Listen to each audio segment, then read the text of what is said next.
you could see them. He just had to cross the street. He was right across the street. You could see the van. It's like, get in your car, drive over there. It should have taken literally 20 seconds. Yeah, I think it was just an excuse to have another location. I'm in my notes. I was like, how many locations are in this film? Yeah. And there are a lot. How many locations are in Denver? Oh my gosh. Yeah, pretty much. I'm not sure why did it have to be Denver? I mean, it's not like there's any super. I mean, I'm not from Denver. I've only been to Denver once, and I don't recall any like landmark things. If you show, is it Coors Field? Whatever the baseball stadium? But that might not even have been around at the time. But there was like nothing to tell me this is Denver.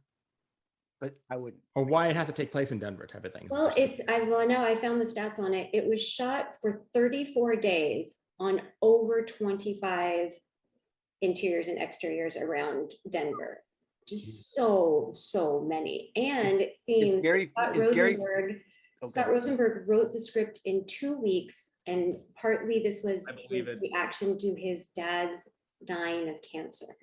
So that might explains the bookend of Andy Garcia's character trying to be in this videotape to the deceased to their offspring, kind of, or their loved his one. terrible business that makes sense would never work. Well, I was like, why? Please let this pay off. Please let this be a plot point. Yeah. Why are we here doing this? Well, so we have monologues. That's it.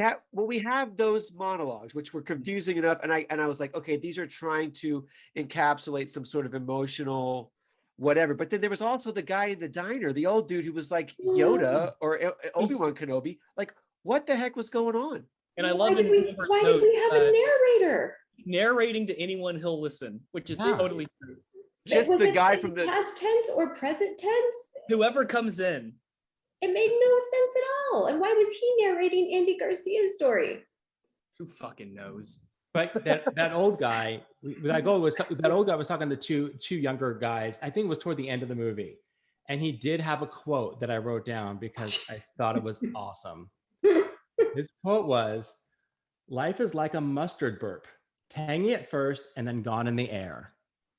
I noticed that line as well. Yeah, I was like, "Wait, what?" I had to rewind it. And I was right